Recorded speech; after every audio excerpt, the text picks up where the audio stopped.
Un classico un mercredi soir, sans ultra, sans fumée, sans carton rouge, c'est pas vraiment un classico. En même temps, le trophée des champions, c'est pas vraiment un trophée. Heureusement, la semaine s'est animée grâce au Mercato, avec Slimani à Lyon, Dembélé à l'Atlético et surtout Ruffier à l'Aviron Bayonnais. Là d'accord, ça c'est football.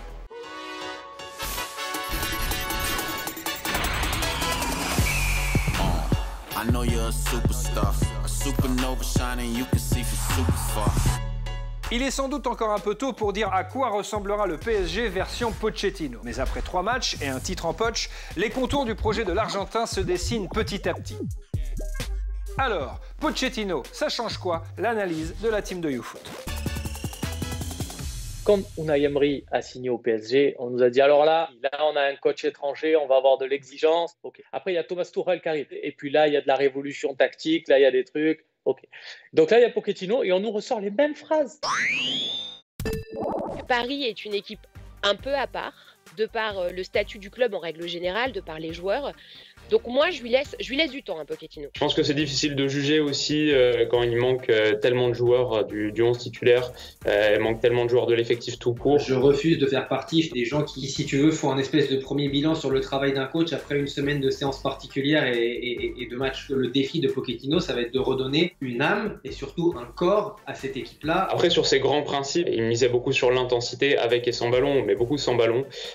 Gros pressing, bloc très haut sur le terrain, volonté d'étouffer l'adversaire, et je pense que c'est une des idées qui pousse à mettre Verratti un cran plus haut aussi. Ça s'ancre plutôt bien dans son idée de vouloir aller harceler l'équipe adverse sur sa phase de relance. Moi, j'ai un peu du mal avec cette excuse de Verratti, parce que tu peux pas placer le jeu d'un entraîneur uniquement sur la place d'un joueur. Après, mettre des principes de jeu au PSG quand il va falloir aligner Neymar, Mbappé, Di Maria, Icardi, c'est là qu'il va falloir les mettre en place, les principes de jeu. C'est hyper important pour Pochettino de savoir comment il va travailler avec Neymar. Est-ce qu'il va lui laisser liberté totale? Est-ce qu'il va être capable de lui demander de travailler, de l'impliquer dans la charge défensive? Il n'a jamais eu de joueur d'un calibre sportif et médiatique similaire à Neymar et Kylian Mbappé, qui mérite un traitement spécial. En revanche, quand je vois ce qui est devenu Harry Kane sous Pochettino, tu te dis que c'est un coach qui est capable de faire évoluer des joueurs dans le bon sens. Pour un joueur comme Kylian Mbappé, ça peut être intéressant. Mais on n'est qu'en Ligue 1, donc ça, est-ce que ça va marcher en Ligue des Champions?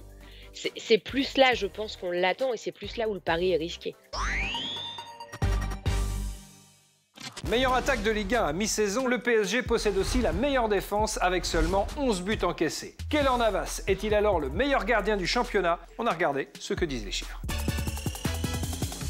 Bien sûr, un gardien ne peut pas faire de miracle quand son équipe est à l'agonie. Mais certains indicateurs permettent malgré tout d'évaluer ses performances. À commencer par les clean sheets. Dans ce secteur, Keylor Navas présente le meilleur ratio avec 9 clean sheets en 14 rencontres, soit 64,3% de matchs sans encaisser le moindre but. Le costaricien devance le bordelais Benoît Costil, 10 clean sheets, mais en 19 matchs. Navas est aussi le gardien qui encaisse le moins de buts, seulement 0,5 par match, bien mieux que Steve Mandanda par exemple, avec près d'1 but encaissé par rencontre. La qualité de la défense parisienne permet aussi à l'ancien portier du Real de briller devant ses cages. Avec Navas titulaire, Paris a concédé 38 tirs pour 31 arrêts au total, soit 81% d'interventions décisives. Leader du championnat avec l'OL, Anthony Lopez est bien plus exposé, 62 frappes concédées pour 49 arrêtés, soit 79% d'efficacité. Le talent de Navas s'exprime enfin dans la justesse de ses relances. Avec 88% de passes réussies, il se classe devant Lopez, 83%, et le Niçois Benitez, 81%. Conclusion, Paris, plus Navas, multiplié par Marquinhos et Kimpembe au carré, égale un cauchemar pour les attaquants de Ligue 1.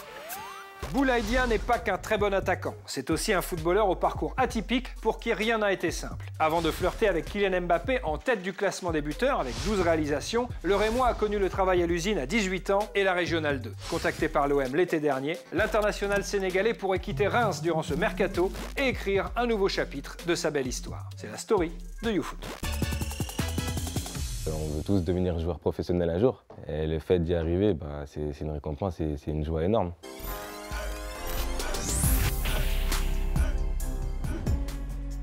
Parcours atypique, c'est vrai que je suis passé du monde amateur au monde pro en 2 ans. J'ai connu ça très tard. J'allais travailler comme tout le monde. Je me levais le matin à 4 h, je rentrais chez moi à midi. J'ai fait un peu d'électricité, je travaillais à l'usine, j'ai fait de la préparation de commandes. J'étais amateur encore, je jouais en National 2 et je me préparais à signer dans un club pro en fait. Parce que j'avais eu beaucoup de clubs qui s'étaient renseignés. Après j'ai choisi le Stade de Reims parce que leur projet était très intéressant. J'ai commencé en Pro 2, on m'a adapté à la cellule professionnelle un petit peu. Et au final, quelques mois après mon arrivée, je commence avec les pros en Ligue 1. Mon premier match amical avec les pros, et sur mon premier ballon, je marque. Je m'en souviens, c'était contre Lille. C'était un bon premier match amical. 2 ans avant, j'étais amateur, donc tout de suite, c'est vrai que le niveau, c'est une autre chose. Hein. Le fait de savoir que ça a été dur par le passé, c'est une force aussi, c'est une force supplémentaire. Et le fait de se remémorer tout ça, ça nous permet de garder la tête sur les épaules. Mon premier but en Ligue 1, j'ai célébré. On joue contre Guingamp à la maison. Je rentre, c'est sur mon premier ballon. On fait une touche, Pablo il me décale, j'arriverai à la surface, je tire du gauche, but. C'était un bon moment. Premier but en Ligue 1, franchement je m'en souviendrai celui-là par contre. Je suis comme meilleur buteur là, mais si à la fin de saison, je suis toujours à 12, ça sert à rien. Comme son nom l'indique, la Ligue 1 ne manque pas de talent. Un peu comme Cristiano Ronaldo. Malgré le temps qui passe, le Portugais est toujours aussi fort et continue de faire la loi dans les surfaces. Un jour, il faudra bien se rendre à l'évidence. Oui, CR7 est un super-héros. La preuve dans le Social FC.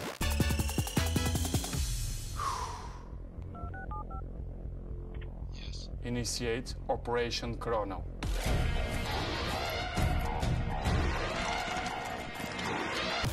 Danse, revanche et mercato, c'est parti pour le Social FC.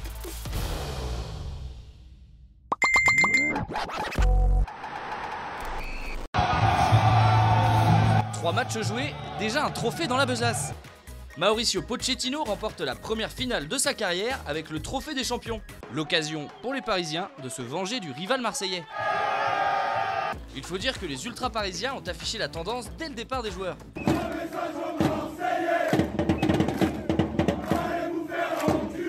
Joueurs qui ont donc répondu présent. Le trophée des champions, c'est aussi l'occasion pour le Ney de régler ses comptes. Ah, ici c'est Paris! Avec Dimitri Payet d'abord.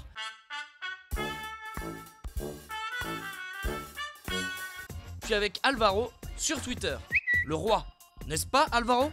Si l'Espagnol y est aussi allé de son petit mot d'amour, mes parents m'ont toujours appris à sortir les poubelles. Il a été mis KO dans la foulée. Et ils ont oublié de t'apprendre comment gagner des titres. À part ça, le mercato d'hiver est lancé en Ligue 1. Islam Slimani vient enrichir l'effectif des Gaunes. Bonjour. Bienvenue. Après un petit check médical, It's a boy. le néo-lyonnais s'est déjà trouvé un meilleur copain, Guimarães. C'est bien d'apprendre le français. Ouais, mais c'est pas facile, hein. Avant d'arriver ici, tu parlais français? Non, j'ai appris ici. Et qui c'est le nouveau Brestois qui est tout content de retrouver les terrains? Jean-Lucas.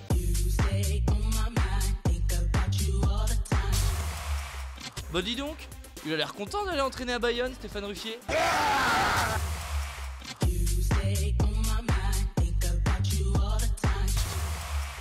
Pendant ce temps-là, et c'est bien le seul en ce moment, Mauro Icardi profite de l'happy hour. Et c'est comme ça qu'on l'aime, notre Ligue 1. Seule l'histoire dira si le choix de Domenech à Nantes est une idée judicieuse. En attendant, le retour aux affaires de l'ancien sélectionneur des Bleus continue d'alimenter les débats jusque dans le salon d'Alpha et Brahim. C'est triangle, rond, croix, carré, sourcil. Bonjour, je suis Jean-Marc, recruteur pour le FC Nantes. Vous êtes entraîneur, ou vous pensez l'être, comme cet homme sans emploi assis sur ce canapé? En fait, je suis influenceur. C'est pareil. Si vous souhaitez coacher 1 an, 1 mois ou 1 semaine, ce club est fait pour vous! Eh, sérieux, 2021, ça part déjà en cacahuète, mec. De ouf, Raymond Domenech is back. Les coachs à Nantes, c'est comme les amitiés de Booba. Ça dure jamais longtemps, on dirait une date de péremption, mec, c'est n'importe quoi, gros. Oui, Nagui? T'es dispo le mois de mars? Pour entraîner un club, pareil, c'est comme une émission. Domenech, ça reste quand même le seul mec qui arrive à faire ses compositions sur l'horoscope des joueurs, mec. C'est un ouf. Et ça m'étonnerait pas qu'ils mettent Palois en pointe, parce qu'il est vierge ascendant CRS. Domenech, si c'était un aliment, ça serait lequel? Franchement, des nuggets. Ça ressemble à du poulet, ça a le goût du poulet, mais c'est pas du poulet. Oui, c'est super. Génial. On a Philippe Lucas.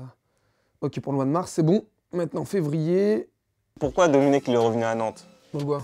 Parce qu'il y a un complot, mec. Xavier Dupont de Ligonnès, Raymond Domenech. Bah gros, il y a un mec qui a tué toute sa famille, et un mec qui a tué toute l'équipe de France. Oh l'enfoiré. Ouais, maintenant que tu le dis. Tu vois, je t'ai dit, il y a un complot, gros. Il y a un complot. Ah mon gars, tu sais qu'à Nantes, il y a un mec qui s'appelle Wesley Moustache. Ouais, alors? Il y a Monsieur Sourcil, Domenech, qui va entraîner une moustache. Ah, allô Arthur? Ouais, j'ai un coteur là. Ouais. Il bosse en indé visiblement. Le foot continue sur l'appli Free Ligue 1 Uber Eats avec tous les buts, tous les résumés des matchs et des contenus exclusifs. Activez bien les notifs, vous saurez si Icardi est encore élu El Hombre del Macho ce week-end. C'est mieux que YouTube, c'est presque mieux que YouPorn, ça s'appelle YouFoot et ça revient lundi.